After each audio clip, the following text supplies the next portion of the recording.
it's and then of course obviously the Topuria, your boy. Have you watched? Do you watch those fights? Like when you get, what is that like for you? Like when you, I don't even know how to ask you these questions. Like when you get caught, like what is that when you're rewatching it? Can you separate yourself from it and just look at it technically and be like, oof, I shouldn't have been in it? Definitely. That's the only way I sort of look at it. Like, but obviously you understand Ilia's power, but with that fight you're talking about, or even with the Islam fight, the second one with the 2 knockouts, I just look at I should have done this, should have done that. They're pretty obvious to me anyway. So it's the second Islam fight, I feel like your hand's here, and he like clips like the top. Exactly. I'm not. He earned that position. He earned that knockout. But to me, that was like I'm not. It's not luck at all. It's skill, etc. But I would say positioning wise, it's not like you were like grotesquely out of position in that moment that you got caught. Well, no, exactly. Well, the difference with that fight and the first fight, like I will try and. Like I also been a bit more clever when I wanted to get into range, and I didn't want to just walk forward. On first fight or second? In the first fight. Right. In the second fight, short notice, very very short notice. Yeah. So I was like, all right, I can't just sit back and sort of just wait around and win rounds. I don't, I'm not going to win 5 rounds against Islam right now. I didn't back myself because I didn't have the camp. It was 11 days. So I'm like, you're saying cardio-wise. Cardio-wise, I'm like, I'm not going to win a 5 decision against Islam. Well, the chances are a lot slimmer because I'm not going to be as fit as I'd like to be. So you were looking to get him out of there. So that's what I wanted. So I was like, all right, I'm going to press. That's why I'm going to come into range. So it means I'm going to be in range to be hit more. Yeah. I knew that he would be kicking. I knew that he would spam the kicks, especially because I was going to come forward like that.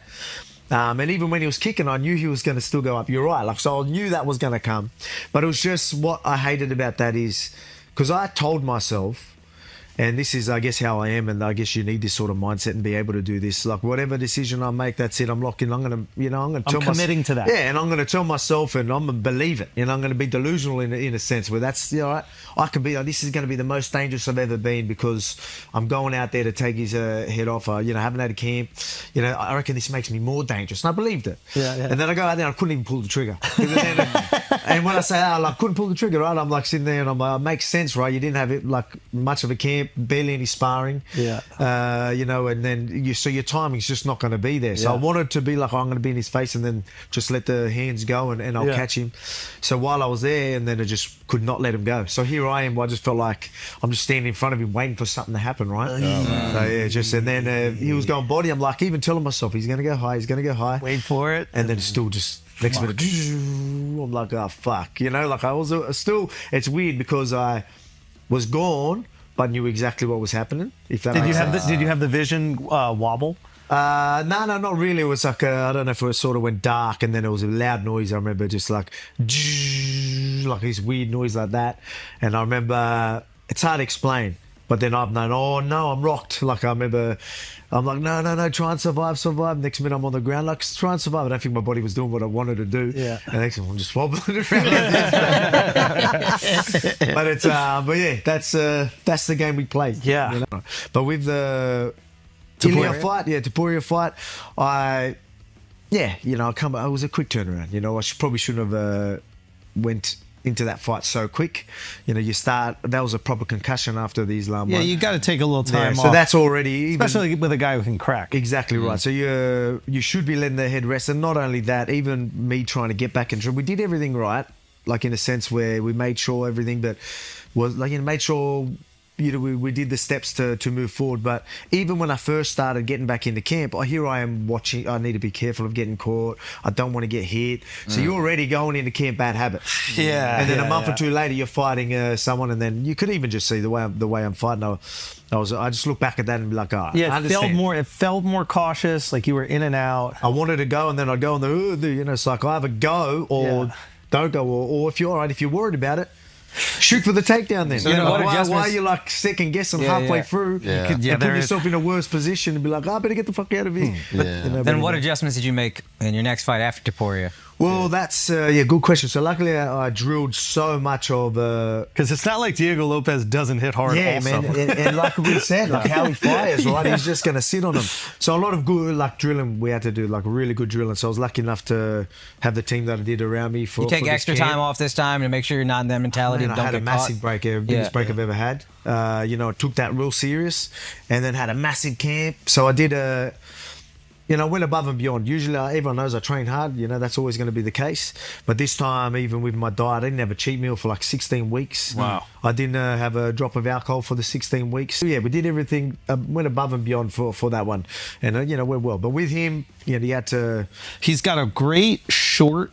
It's like a right hook. The punch that he caught Charles with...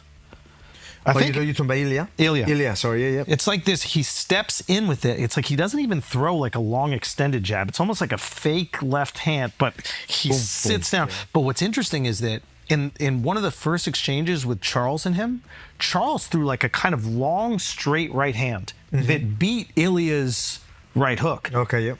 And it looked like it kind of landed. It didn't like hurt him, but in the exchange where Charles gets knocked out, he throws the same punch and it just misses. Oh, okay, yep.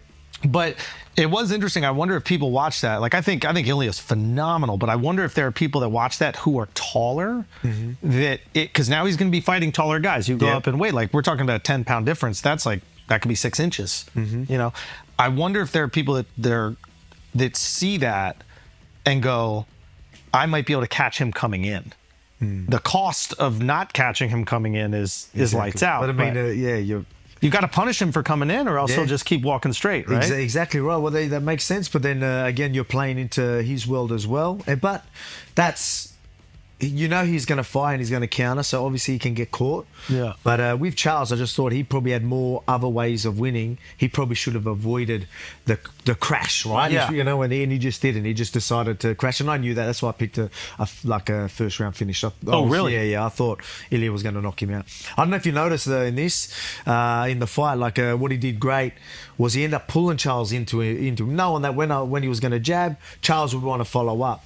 So he jabs to the body, and then Charles didn't end up following, but then he ends up jabbing again, goes high, and then he shifts. I don't know if you watch it back, and you'll see him shift actually to his left. So off the center line. Off center, he shifts to his left, but he shifts knowing, and as soon as he knowing that he was going to at least step and maybe fire, even if he didn't step and fire, he was always stepping back into that range, because he went back, and Charles wanted to be back here, and just use that to come straight in. And now Charles is a very back and forth straight. He's not really hitting with angles. And you said that the right miss could it have been that shift. Now he's just circled Charles more into his own right hand. Oh, there it is. Yeah, you know what I mean? And then is that what it is? And then goes there and then just dip that little bit. So if he went in a straight line, probably could have still slipped and maybe missed, but shifting off as he wanted to step into that right line, he slipped into Ilia's right hand. So if you watch him when he shifts, he even shifts. So he's moving Charles off center while he's shifting. As he's shifting, knowing that he was going to follow. So whether he did that on purpose, I don't know. But but it seems like it was pretty strategic. Even the way he didn't just shift back, you see him shift off center. So usually it's easy to shift to your right. A little bit harder to shift to your left. Yeah, it's like in boxing, the guys who are great body punchers. Like there's a guy named Miguel Cotto. Do you remember Miguel? He had a really strong jab, but then he would shift and put his weight over his left foot and then just rip those body punches. Yeah. And I think the concern in MMA, I would imagine, is shifting left. There's a foot or a shin that's going to come right to the top of your head potentially. In boxing, when you shift over, there's not much that can hit you. Yeah. Maybe an uppercut can be under, but if I'm this way and you're a conventional fighter, what do you throw, a knee or something? So if you keep dipping that way, you're saying? If I dip this way, and you're conventional, you're fighting orthodox,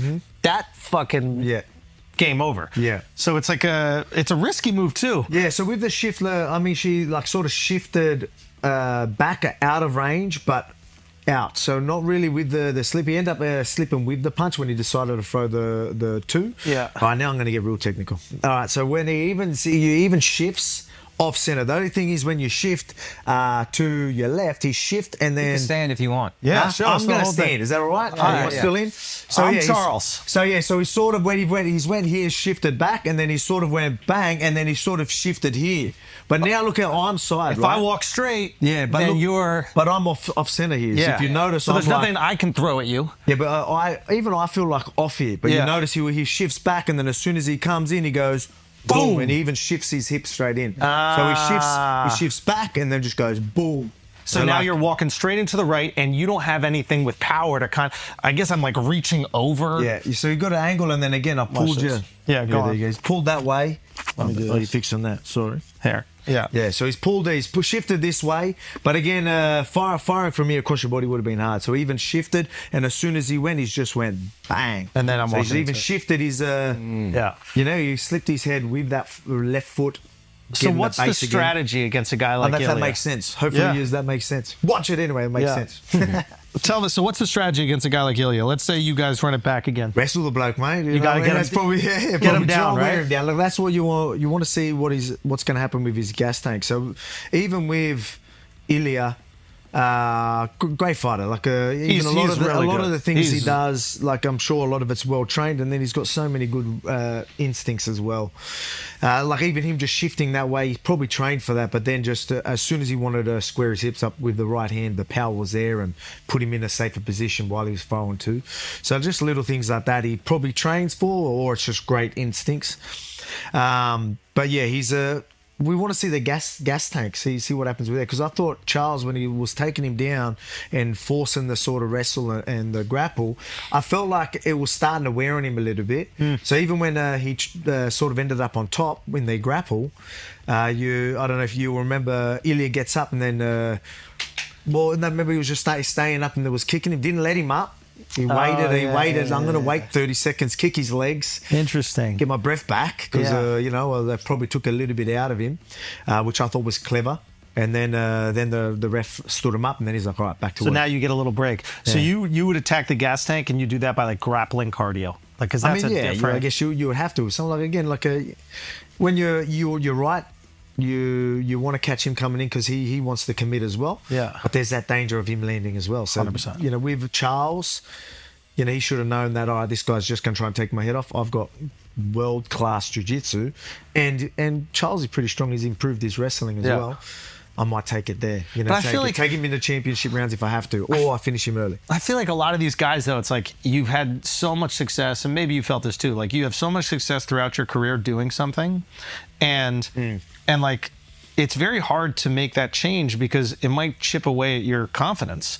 Like I give a lot of credit to Ankalaev. Like when Ankalaev fought Pereira, I think all of us were going, "There's no way he's actually going to bang with this guy," and then he outstruck him. So like, I imagine if you're Charles, you're like, I'm one of the best fighters in the world. Like, why would I change what I do for a guy who's coming up 10 pounds?